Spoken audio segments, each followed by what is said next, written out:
le monde, bienvenue dans cette nouvelle vidéo. Alors aujourd'hui on est lundi matin, j'ai travaillé ce matin, j'ai fait le check-in à mon coach. Là je vais aller m'entraîner. Si vous avez vu mon vlog précédent, la semaine passée je me suis entraînée qu'une fois. Et c'était mardi passé, donc il y a quasiment une semaine. Parce que j'ai eu beaucoup de répétitions de danse la semaine passée, du pilates, etc.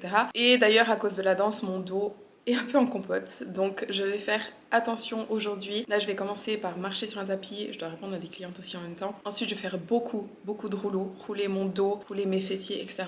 Et ensuite je vais faire un entraînement pas trop lourd, je vais pas faire de squat, je pense pas faire de deadlift, même pas de deadlift roumain, on verra, mais je vais faire vraiment du assez léger en me concentrant vraiment sur l'exécution, en engageant bien mes fessiers pour éviter que ce soit le dos qui prenne et que je risque de me faire mal parce que là mon bas du dos, je sens qu'il est tendu. Donc voilà, je vais vous filmer ça. Ensuite, cet après-midi, il faut absolument que je travaille. J'ai énormément de taf, toujours en début de semaine, lundi, mardi, mercredi, j'ai vraiment toujours beaucoup de travail. Je vais faire en sorte que ce vlog soit un peu plus court que le vlog précédent. Je sais qu'il était très long, mais vu que je viens de reprendre les vlogs, j'avais beaucoup de choses à vous dire. J'avais oublié, mais en fait, il faut que j'aille faire des courses. Donc je vais d'abord aller faire des courses et après, je vais aller m'entraîner, comme ça, c'est fait. Et je dois mettre aussi de l'essence.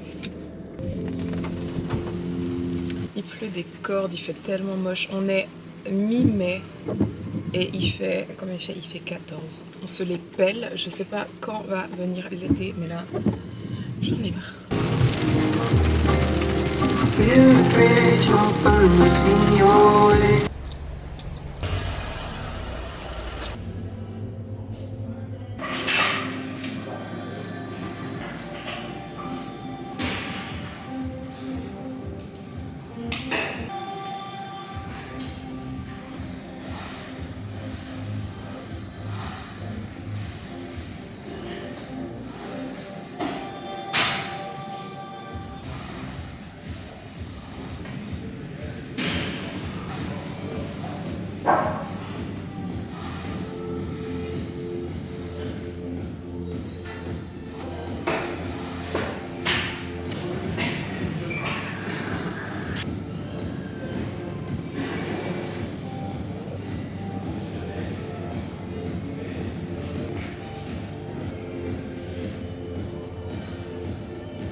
J'ai pas eu un bon entraînement du tout, j'avais aucune force. J'ai toujours pas récupéré, enfin je suis encore fatiguée de la semaine passée.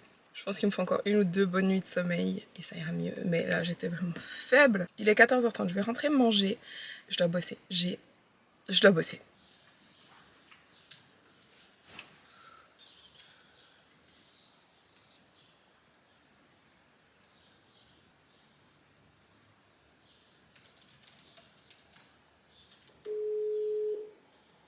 Tu vas bien?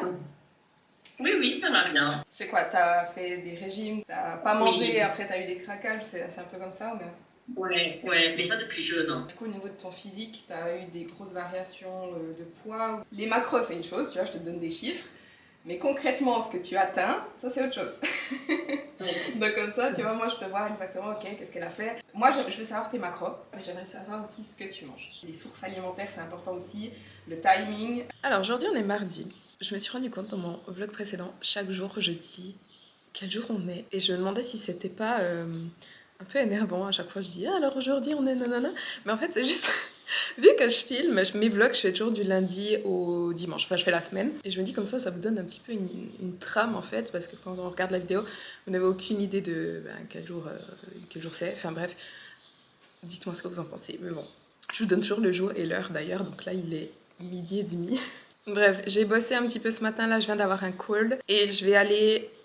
En fait, j'hésite. J'hésite, est-ce que je vais d'abord m'entraîner et faire des pas et après je vais bosser dans un café, ou est-ce que je vais bosser dans un café maintenant et j'irai m'entraîner plus tard. J'ai un peu envie de faire les deux en même temps. Là, j'ai à la fois envie de travailler, mais à la fois je me dis que j'ai envie de m'être entraînée en premier, donc je sais pas, je vais choisir tout de suite. Mais bon, bref, je voulais juste vous dire une chose. L'année passée, je vous avais documenté sur YouTube ma perte de gras. Et depuis la fin de ma perte de gras jusqu'à maintenant, je n'ai plus vlogué. Et là, maintenant que je reprends les vlogs, c'est au moment de nouveau où j'entre en déficit calorique. Et j'ai eu une remarque sur mon vlog précédent qui me disait: t'es tout le temps en déficit calorique, t'essayes tout le temps de perdre du poids. Et je voulais juste revenir là-dessus. Parce qu'effectivement, on a l'impression, à cause de mes vlogs et du fait que je documente ça à chaque fois, on a l'impression que je suis tout le temps en déficit calorique. Mais je veux juste vous donner un petit peu une idée de ce que j'ai fait on va dire, les deux dernières années. Donc en fait, quand j'ai commencé à travailler avec Anthony, on a d'abord commencé par augmenter les calories. Et avant de commencer avec lui, ça faisait déjà un bon moment, je ne sais plus exactement combien de temps, mais ça faisait longtemps que je ne traquais plus mes macros et que j'étais en maintien, voire même en surplus, depuis vraiment assez longtemps. Et quand j'ai commencé avec lui, on a d'abord commencé par une augmentation calorique pendant 8 mois. On a monté les calories pendant 8 mois et comme je vous ai dit, avant ça, ça faisait déjà plusieurs mois que j'étais en maintien ou en surplus. Donc on va dire que ça faisait un an. Voilà. Je vais prendre un an parce que je me souviens plus exactement le nombre de mois avant ça. Mais on va dire 8 mois de coaching avec lui où on a augmenté les calories et quelques mois avant. Donc je vais arrondir à une année. Une année où je mangeais en maintien ou en surplus. Ensuite, l'année passée, j'ai fait effectivement mon déficit calorique pendant 4 mois. Donc 4 mois de déficit calorique. J'ai terminé en octobre. Et de octobre à maintenant, donc de octobre à mai, j'ai de nouveau augmenté les calories et j'étais de nouveau à maintien. Donc ça fait de nouveau 8 mois où je n'étais pas en déficit calorique, où j'étais à maintien. Donc sur les 2 dernières années, c'est-à-dire sur les 24 derniers mois, j'ai été 4 mois en déficit. Ça fait 16%. 16% du temps sur les 2 dernières années où j'ai été en déficit. Et là, effectivement, j'entre de nouveau en déficit, mais ce déficit, pareil, il va même pas durer 4 mois. En réalité, ça va peut-être faire 2-3 mois. Je sais pas exactement. Je vais pas m'avancer. Mais dès que j'aurai atteint mon objectif, je vais de nouveau manger plus et sortir du déficit calorique. Et voilà, c'est ça que je veux. C'est là que je veux en venir en fait, c'est que vous avez l'impression que je suis tout le temps en déficit calorique, mais ce n'est pas du tout le cas. Et en fait, c'est exactement ça qu'il faudrait faire. C'est être la majorité du temps en maintien ou en surplus pour sa santé, tout simplement, pour son bien-être, pour ne pas être constamment restreinte et frustrée, donc pour être de bonne humeur aussi et pour profiter de la vie, pour avoir de l'énergie, pour avoir des bonnes performances, donc pour garder du muscle, pour construire du muscle, mais aussi pour sa santé, notamment hormonale, donc hormonale, c'est-à-dire la santé reproductive, tout ce qui est œstrogène, progestérone, avoir un cycle régulier, etc. Pour tout ce qui est thyroïde, pour tout ce qui est gréline et leptine, pour tout ce qui est santé osseuse, santé métabolique, pour voilà, 1 million de raisons qui fait que les déficits, être en déficit calorique, ça doit être seulement pendant une courte période. Et dès qu'on a atteint l'objectif, dès qu'on a perdu un peu le gras qu'on voulait perdre, on remonte les calories à maintien. Et ça, c'est quelque chose que je dis depuis toujours. Et je sais que vous avez l'impression que je le fais pas parce que à chaque fois que je documente des trucs, en général, c'est pour documenter des pertes de gras. Mais la réalité, c'est que la plupart du temps, je le passe en maintien ou en surplus. Et c'est ça aussi qui m'a permis de construire le physique que j'ai aujourd'hui. C'est pas en m'affamant et en étant tout le temps en déficit calorique que j'ai pu construire du muscle. Et ça, je veux vraiment que vous le compreniez. Parce que, voilà, encore une fois, on m'a dit dans ma vidéo précédente, ah, t'es tout le temps en déficit calorique, t'essayes tout le temps de perdre du poids. Ce n'est pas le cas. Ce n'est pas le cas du tout et ce n'est pas quelque chose que je recommande, que j'encourage, à l'inverse. D'ailleurs, mes clientes le savent. Mes clientes le savent. Les déficits caloriques, on les planifie et on les garde le plus court possible. Et sinon, la plupart du temps, je les fais manger. Je les fais manger autant que possible pour toutes les raisons que je viens de vous citer. Voilà, je vais juste faire un point par rapport à ça, qu'on soit bien au clair de l'importance de manger assez et d'être la majorité, la plupart du temps, en maintien ou en surplus et pas en déficit calorique. Alors, j'ai décidé d'aller travailler d'abord et j'irai probablement m'entraîner plus tard. Il y a des chances que Après avoir travaillé de nombreuses heures, je vais rentrer chez moi, je vais être crevée, j'aurai pas envie et que ça tombe à l'eau, mais on ne sait jamais. Je vais faire le haut du corps aujourd'hui, je sais pas, on verra.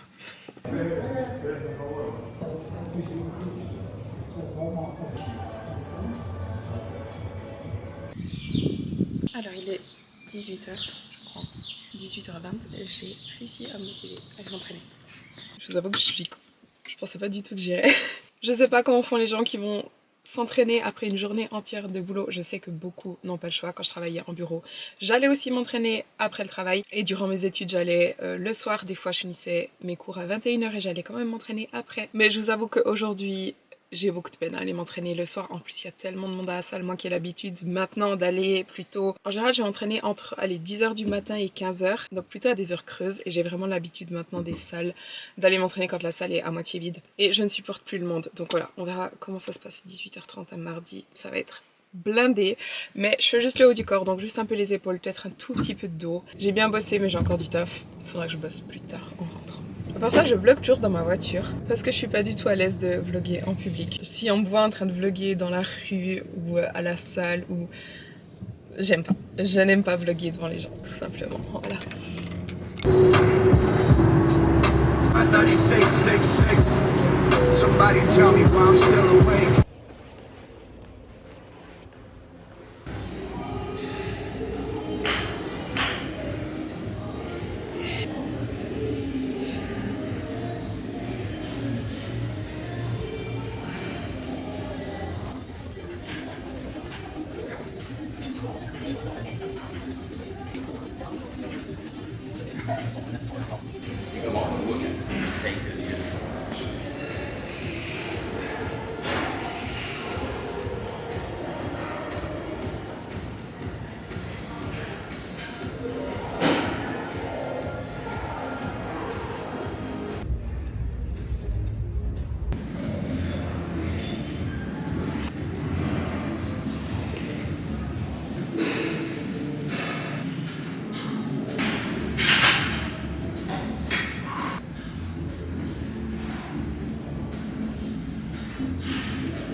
Avant, j'ai validé des commentaires sous mon dernier vlog et ça me fait trop plaisir.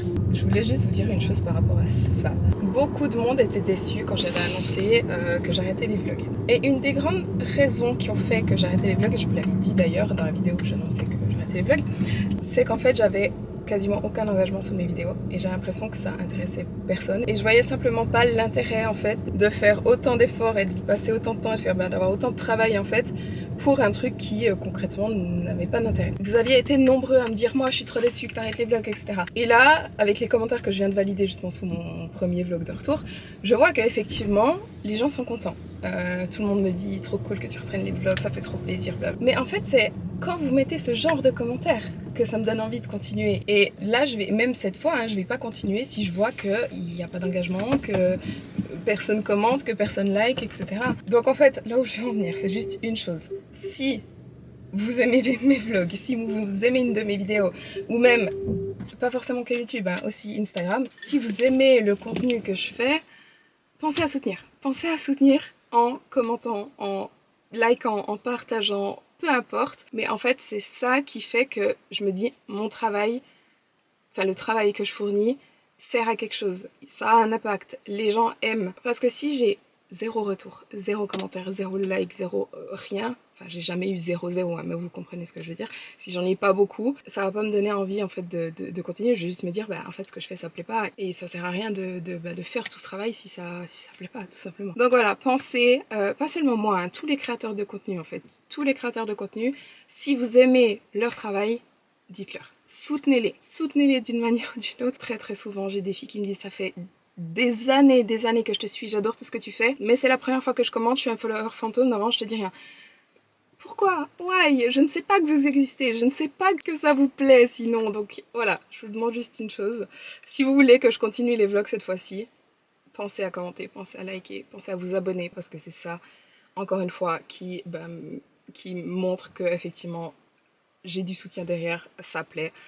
Ok, alors aujourd'hui on est mercredi.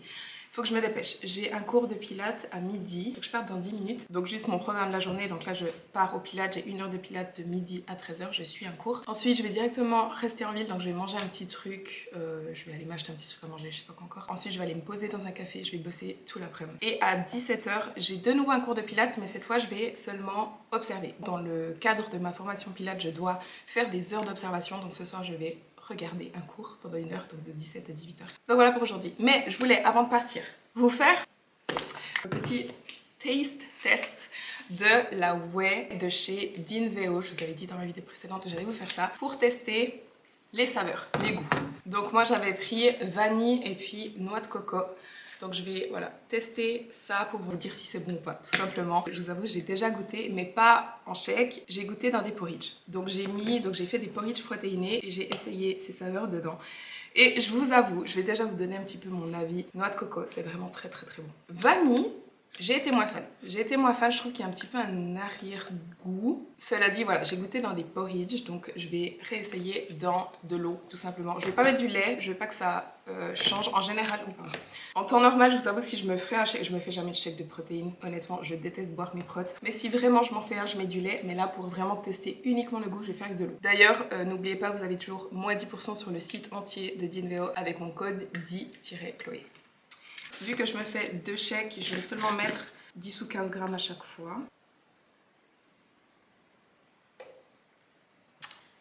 Right. Et je vais en premier lieu goûter la vanille. Hop. Alors la saveur à la vanille, c'est fait à partir de pulpe de baobab et c'est riche en fibres. Je vous ai pas dit, mais c'est de la whey nature, mais c'est de l'isolat. Donc très très très pauvre en lactose. Quasiment pas de glucides, quasiment 0 lipides.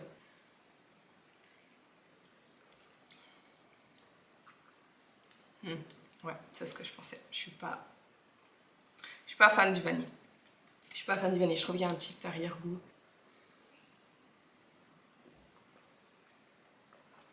Donc pour être honnête, le vanille, je vais pas le recommander.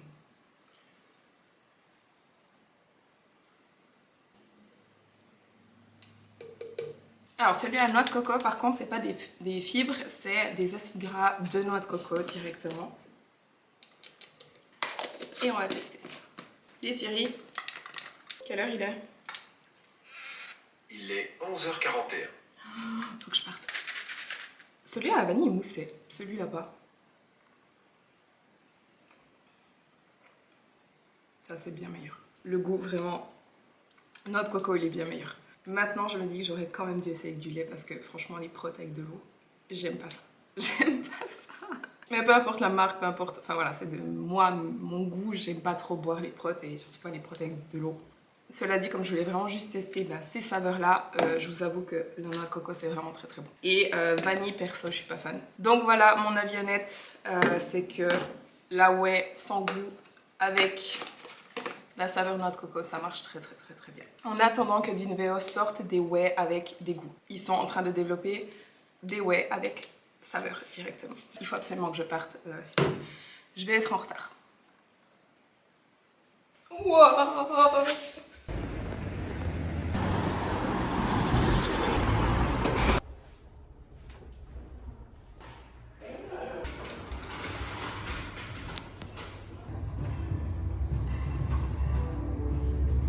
Super. Avec les mains en plus, on écarte à fond. Encore 2.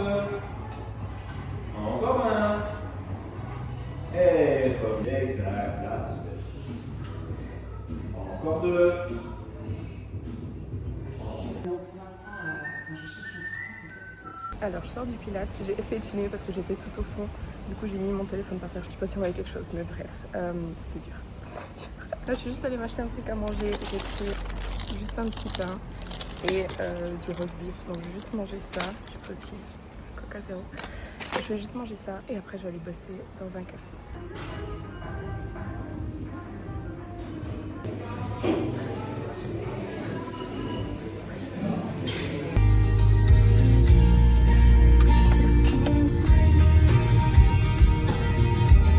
Alors, on est jeudi matin, je filme avec mon iPhone parce que j'ai pas pris ma caméra, j'avais pas prévu de vlogger, mais en fait, je me suis dit, pourquoi pas.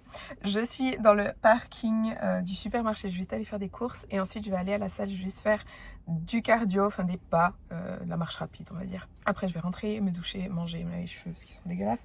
Et après, je vais me faire les ongles. Je ne peux plus voir mes ongles, ça fait sorcière, ils tombent vers le bas. Bref, en fait, j'ai une journée assez chill. J'ai bossé ce matin, mais sinon, cet après-midi, après les ongles, je passe chez ma soeur. Je vais enfin revoir mon neveu qui est né, il a quoi, 2 mois maintenant. Et ensuite, je vais de nouveau faire un cours de pilates et regarder un cours de pilates près de Neuchâtel pour, encore une fois, faire mes heures de pratique et d'observation pour ma formation. Donc voilà pour la journée. Je vais juste vous mettre 2-3 clips, sinon je pense pas que j'ai filmé plus que ça aujourd'hui.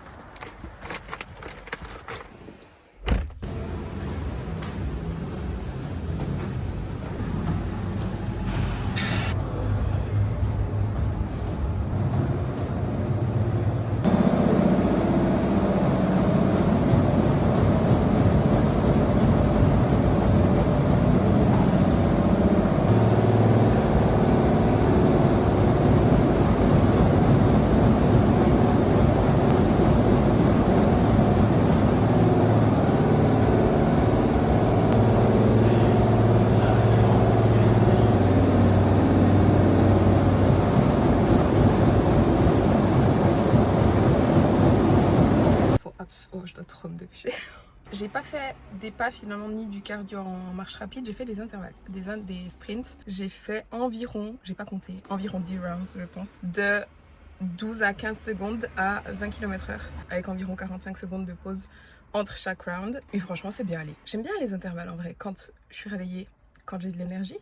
J'aime bien ça, je préfère ça à la course, genre du lisse quoi. Et ça me ferait du bien de faire ça plus souvent. Mais c'est vrai que sur tapis c'est super pratique parce qu'on voit direct les secondes, on peut mettre directement la vitesse et on est sûr qu'on va à cette vitesse. Mais j'aime pas le faire à la salle parce que ça fait énormément de bruit. La machine, quand tu la mets autant vite, ça fait beaucoup de bruit. Les gens te regardent, ils se demandent ce que tu fais, ils se disent que tu fais ça pour te la péter, je sais rien, bref. Alors je sors de la douche. Comme vous pouvez le voir, je vais pas avoir le temps de me sécher les cheveux, donc ils vont sécher tout seuls, on verra ce que ça donne. Mais bref, je voulais juste vous montrer ce que j'ai pris en course. Je sais que vous aimez bien les retours de course. Et en général, je fais rarement, je suis pas du genre à aller une fois en course par semaine ou toutes les 2 semaines et j'achète tout d'un coup et ça me dure 2 semaines. J'aime bien aller, je vais régulièrement en fait. Je dirais je vais tous les 2-3 jours, je passe vite au supermarché, j'achète un petit peu ce que j'ai besoin. Donc voilà, ce que j'ai pris. Tout d'abord des fruits, des framboises, des kiwis. Je mange un kiwi chaque matin au petit déjeuner. Des bananes, mais c'est pour faire un banana bread. Mon copain mange 2 tranches de banana bread chaque matin au petit déjeuner, donc je lui fais souvent des banana bread. Pour le banana bread, j'ai pris des pépites de chocolat. Sinon j'ai pris des légumes, donc un concombre, des tomates cerises et je les ai déjà mis au congélateur, mais j'ai aussi pris des brocolis et des haricots surgelés. Comme ça, j'ai toujours des légumes au congélateur. Du poulet, des puddings protéinés, il y en avait 2, je viens d'en manger un, des copeaux de noix de coco, du lait protéiné et finalement, dans mon vlog précédent, je vous ai montré une recette de porridge. Dedans, je mettais de la purée de courge. Là, j'étais dans un autre supermarché et j'ai pas trouvé en gros pot, mais j'ai trouvé en petit pot pour bébé. Donc j'en ai pris plusieurs pour pouvoir me faire un petit peu des porridge protéinés ces prochains jours. Après, forcément, du coup, ça me vient un petit peu plus cher que si j'avais trouvé un grand pot, donc je vais pas faire ça à chaque fois. Mais vu que j'étais au rayon bébé, j'ai aussi découvert un truc et j'en ai pris un pour goûter. C'est des petits pots de riz au lait. Alors, bien sûr que je pourrais me faire du riz au lait moi-même, mais là, en fait, c'est un snack ultra rapide pour avoir des glucides. Les macros sont très bons, la compo aussi, il n'y a même pas de sucre. Vous voyez ce que j'ai pris, je veux dire, en soi, il n'y a pas grand chose. Ça m'a fait 70 balles. Bienvenue en Suisse. Alors il est 13h, je vais partir me faire les ongles. En rentrant du cardio, donc j'ai déjeuné ce matin, en rentrant du cardio j'ai juste mangé un pudding protéiné et du coup je vais prendre mes repas avec moi parce que je vais pas rentrer avant 21h ce soir. Donc là je me suis fait un porridge protéiné avec des framboises et des copeaux de noix de coco dessus que je vais manger juste après mes ongles. Ensuite je vais chez ma soeur, ensuite je vais au Pilates comme je vous ai dit et je me suis fait aussi un repas pour manger après le Pilates. Donc c'est du riz, de la viande hachée maigre, des brocolis, des tomates, de l'huile d'olive. Donc voilà, j'ai préparé ça hier soir en... allez, 15 minutes je pense, comme ça j'ai tous mes repas de la journée, je perds pas de temps et j'atteins mes macros sans problème. Ok, alors là on a le avant que je ne peux plus voir. Et voilà le après. Bon, j'ai fait nude comme d'hab, mais au moins ils partent plus vers le bas, ils sont droits. Donc je me suis fait le porridge que je vous ai montré dans ma dernière vidéo YouTube. Donc il y a des flocons d'avoine, courgettes, protéines en poudre et puis dessus noix de coco et framboise. Est-ce que vous vous souvenez d'être là? Bonjour mon bébé. Bonjour mon bébé.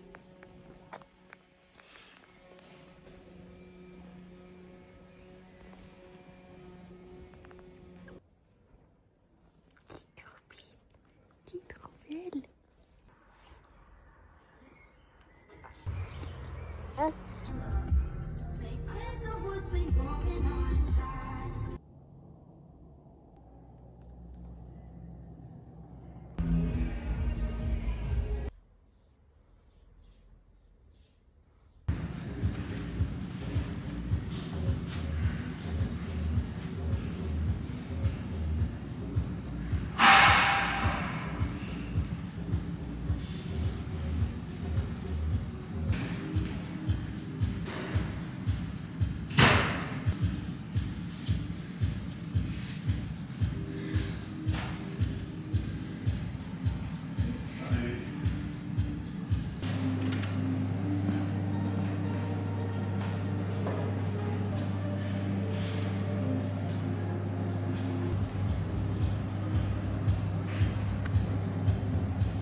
Alors aujourd'hui on est vendredi après-midi, je vais aller boire un café avec une copine que j'ai pas vue depuis super longtemps. Mais ce matin je suis allée m'entraîner, j'ai fait les jambes et j'ai un peu mal au dos. J'ai un peu mal au bas du dos, à ma hernie. En fait j'avais le bas du dos qui était un tout petit peu tendu déjà avant.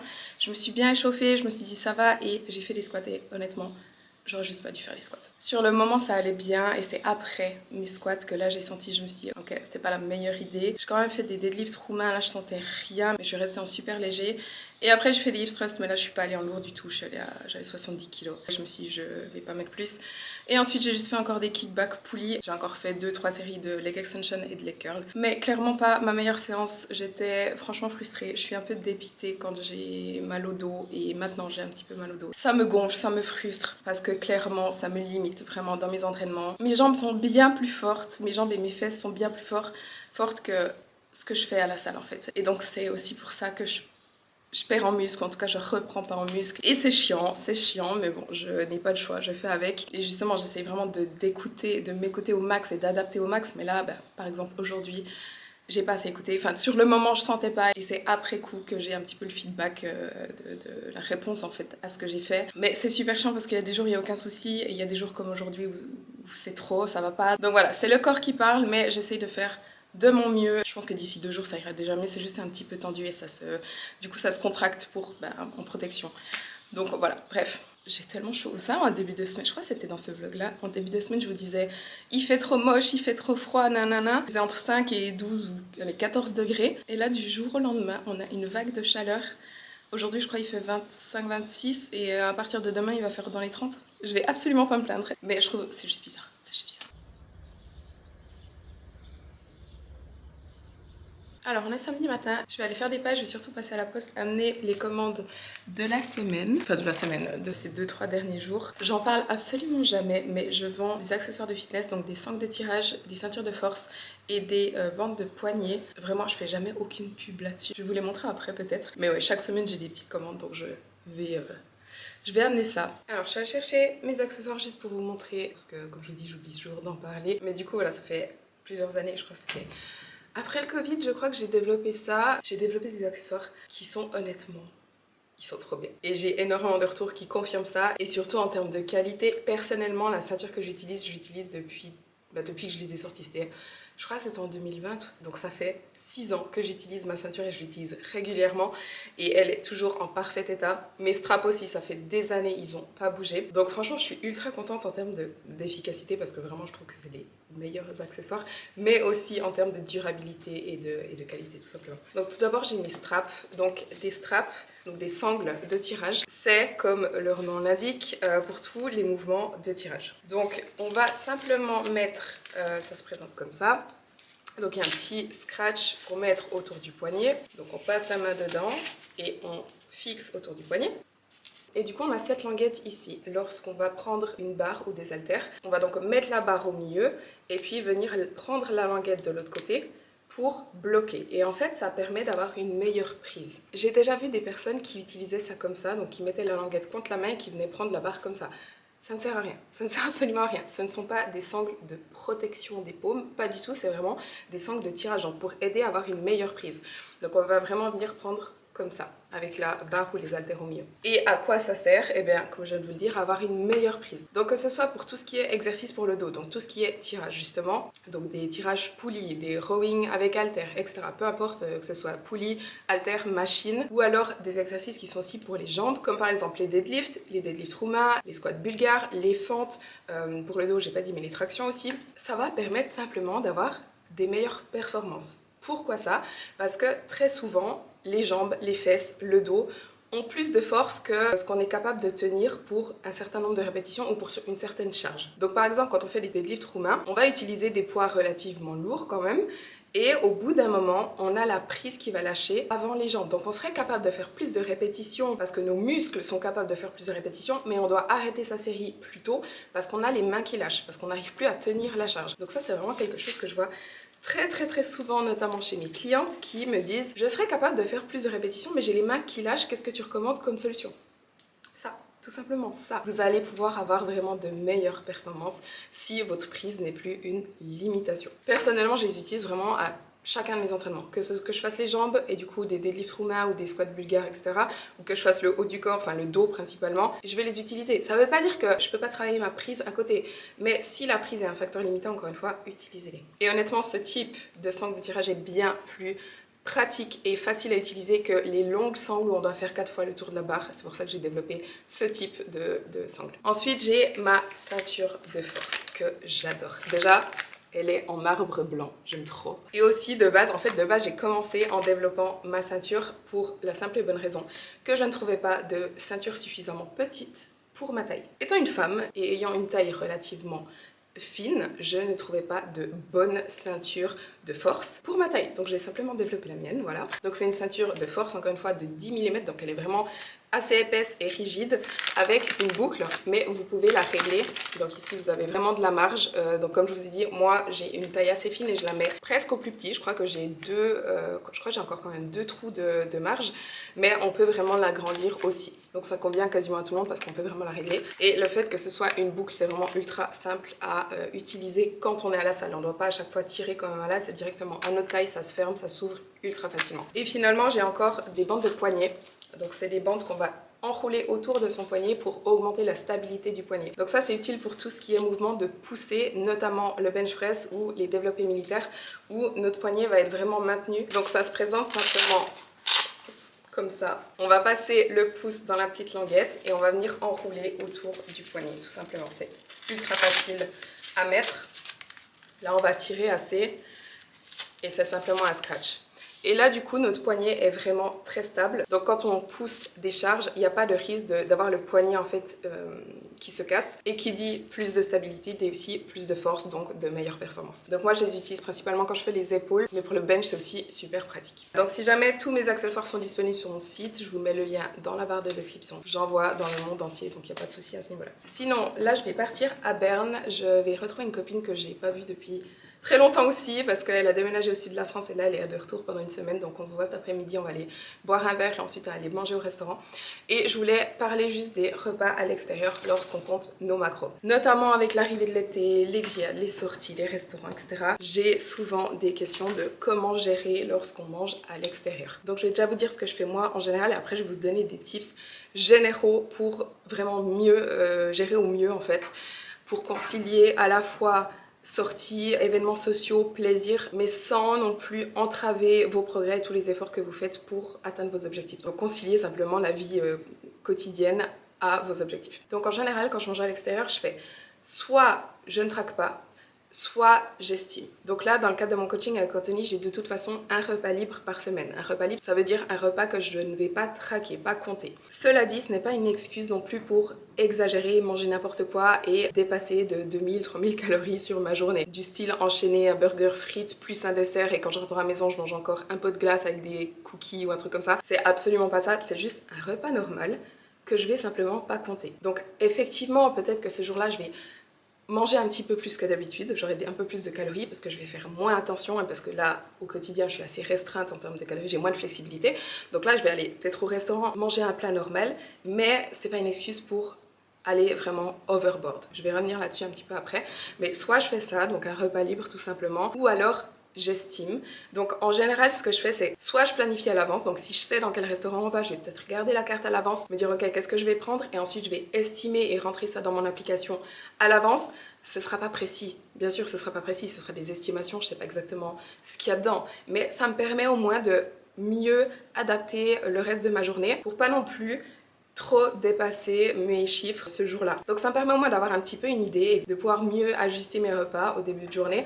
En général, quand on mange dehors, pas toujours, mais en général quand on mange dehors, on a un petit peu moins de protéines et un petit peu plus de glucides et de lipides que quand on se fait nos repas nous-mêmes. Donc ça nous permet au moins d'avoir des repas, donc petit déjeuner, déjeuner, snack, d'avoir des repas qui sont peut-être un tout petit peu plus légers en glucides et lipides et un peu plus riches en protéines pour que l'équilibre se fasse sur la journée.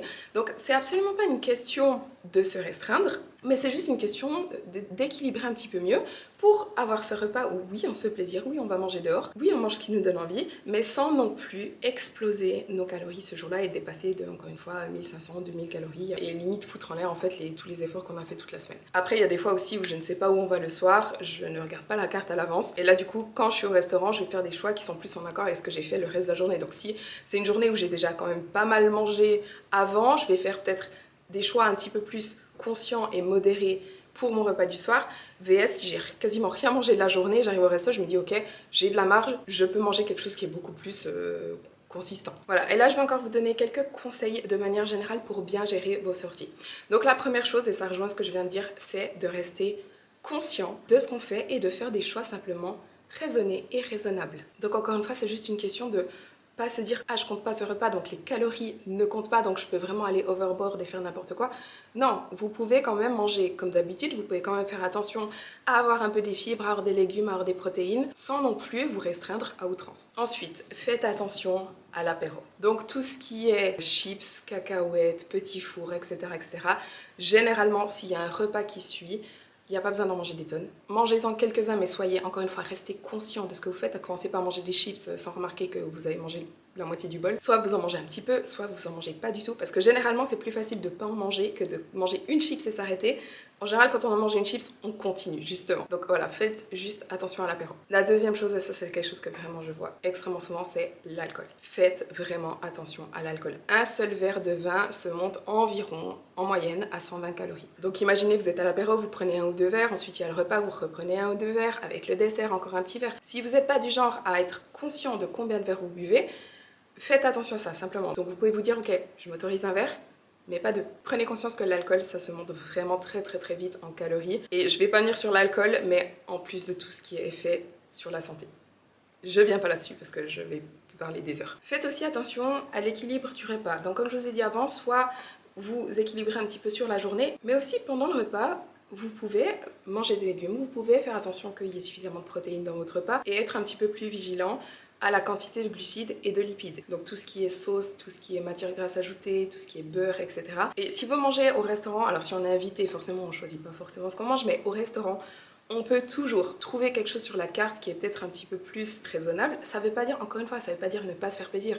En général, tout ce qu'il y a sur la carte d'un restaurant, c'est très bon. Et la deuxième chose, c'est que vous pouvez toujours demander des ajustements. Les serveurs s'en foutent. En général, ils vous disent oui, pas de souci, c'est tout. Donc n'hésitez pas à demander si vous voulez des switches, si au lieu des frites, vous voulez du riz ou des légumes. Enfin voilà, n'hésitez pas à ajuster un petit peu. Faites aussi attention au panier à pain. Le panier à pain, si vous prenez un plat qui est déjà riche en glucides, vous n'avez pas besoin de manger du pain en plus. Je précise juste une chose, là je parle principalement dans le cadre où on est en déficit calorique et on doit faire un peu attention. Bien sûr, si vous êtes en prise de masse et vous avez un quota de glucides énorme à atteindre sur la journée, là il n'y a aucun souci à manger du pain en plus pour combler et pour avoir suffisamment de glucides. Donc ça dépend toujours d'autres objectifs. Faites aussi à la quantité globale. C'est-à-dire que c'est clair que si vous prenez entrée, plat, dessert, ça va être riche. Ça va être élevé en calories. Donc soit prenez qu'un plat, ou alors prenez une entrée et un plat, ou alors prenez un plat et un dessert, ou n'hésitez pas à partager. Vous prenez un plat et vous partagez le dessert avec quelqu'un, mais soyez conscient de la quantité globale de ce que vous mangez. Et puis, profitez aussi du moment. Restez centré sur le moment présent, sur le fait de partager un moment avec vos proches, plutôt que d'être focus à 100% sur la nourriture. Parce que le but d'aller au restaurant ou d'aller voir un repas avec des gens, c'est aussi et surtout de partager ce moment avec les gens. Et au final, ce que vous mangez, c'est pas forcément le plus important. Donc si vous mettez tout votre focus sur la nourriture, sur stresser, de trop manger, sur « ah mais ça j'ai pas le droit », etc., c'est clair que ça va pas bien se passer et vous allez pas passer un bon moment. Et ça va de pair avec le fait d'être à l'écoute de vos sensations et de vos ressentis. Donc tout ce qui est faim, satiété, lourdeur, etc. Si vous n'avez plus faim, si vous sentez que vous êtes rempli, vous n'avez pas besoin de continuer à manger. Vous n'êtes pas obligé de finir votre assiette. Et aussi, ne vous forcez pas juste parce qu'on vous propose ou parce qu'on insiste. Vous avez le droit de dire non. Si quelqu'un dit oui, mais vas-y, prends un petit peu, ça n'a rien à faire. Tu dis non, je n'ai pas envie, c'est gentil, merci, tu peux manger si toi tu veux, je n'en veux pas. Et en général, on refuse une fois, la personne insiste, on refuse une deuxième fois, en étant clair, en étant gentil mais clair, et généralement la personne elle laisse tomber, elle va pas continuer à insister si il faut que tu manges, il faut que tu manges. Donc vraiment vous avez le droit de refuser, généralement la personne en face au final elle s'en fout. 10 minutes après elle aura oublié et elle ça lui change pas sa vie, alors que vous si vous acceptez juste pour lui faire plaisir, alors que vous n'en avez pas envie et que ça a des répercussions sur le processus de perte de gras dans lequel vous êtes, ça va vous embêter vous, pas la personne à qui vous avez dit oui juste pour lui faire plaisir pendant 2 secondes. Une chose aussi importante, je l'ai déjà dit avant, ce n'est pas une question de se priver, parce que plus il y aura de restrictions, moins ça va bien se passer pour vous. Plus il y a de risques que vous craquiez aussi par la suite, par exemple en rentrant du restaurant parce que vous avez eu trop de restrictions durant le repas, vous allez compenser après coup, ou alors les jours qui suivent, etc. Donc mangez vraiment ce qui vous fait envie, mais faites juste attention aux portions. C'est juste une question de modération et d'équilibre total du repas, encore une fois. Si vous avez envie de manger des frites, c'est ok, mais peut-être que en accompagnement d'un gros burger avec du fromage et du bacon, ça va peut-être être un peu trop. Donc prenez des frites, mais plutôt pour accompagner une salade César. Ou alors à l'inverse, si vous avez envie du burger, prenez le burger, mais faites peut-être l'impasse sur les frites. Ou partagez les frites avec quelqu'un. Donc c'est une question de modération et pas de privation. Et finalement, mangez quand même le reste de votre journée. Donc si vous avez un repas le soir, ne vous affamez pas toute la journée parce que c'est le meilleur moyen d'avoir une catastrophe le soir. Vous allez vous jeter sur la nourriture tellement vous serez affamé. Donc mangez comme d'habitude au petit déjeuner, au déjeuner. Faites peut-être un tout petit peu plus léger, peut-être un petit peu plus de protéines, peut-être un tout petit peu moins de glucides lipides, mais nourrissez-vous quand même. Et aussi, n'allez pas au repas en ayant faim. Donc mangez une collation protéinée 1 à 2 heures avant d'aller au repas pour ne pas arriver en étant absolument affamé parce que là, il n'y a aucune chance que vous soyez capable de faire des choix raisonnés et raisonnables, comme je vous ai dit avant. Donc voilà, tous mes conseils pour bien gérer les sorties. On peut tout à fait faire des sorties quand on est en perte de gras, on peut tout à fait les manger au restaurant, on peut tout à fait aller faire des apéros, des grillades, etc. À condition qu'on mette en place voilà, tous les conseils que je viens de vous donner. Mais quand même une chose, il ne faut pas non plus que ce soit trop souvent. C'est-à-dire que si vraiment vous allez manger au restaurant 5-6 fois par semaine, c'est clair qu'au niveau de l'adhérence par rapport à votre protocole, vous n'aurez pas les résultats espérés. Plus vous vous permettez de flexibilité, moins vous aurez la main prise sur les résultats. Donc vous pouvez être ultra flexible et vous dire non mais c'est bon, je gère, je mange 4 fois, 5 fois par semaine au restaurant, mais à condition que vous soyez ok avec le fait que ça va peut-être ralentir vos progrès. Si vous n'avez pas suffisamment de résultats alors que vous sortez beaucoup, il y a une raison. Donc à ce moment-là, limitez-vous à 1 ou 2 repas à l'extérieur par semaine et regardez, observez si vous avez effectivement plus de résultats en ayant une meilleure adhérence et un petit peu moins de flexibilité à ce niveau-là. Mais encore une fois, vous ne pouvez pas râler du manque de résultats si vous sortez tout le temps non plus. Voilà, j'espère que c'était clair. Bon, ça m'a pris beaucoup plus de temps que ce que je pensais de filmer ça. Je vais partir. Je vais terminer cette vidéo ici. Je vous avais dit que je ferais un question-réponse. Honnêtement, cette vidéo est déjà suffisamment longue. Donc vous aurez le question-réponse dans mon prochain vlog. Du coup, si vous avez encore des questions, vous pouvez toujours me les mettre dans les commentaires. En tout cas, j'espère que cette vidéo vous a plu. Si c'est le cas, n'oubliez pas de liker la vidéo, de vous abonner à ma chaîne si ce n'est pas encore fait. Et on se voit dans la prochaine vidéo.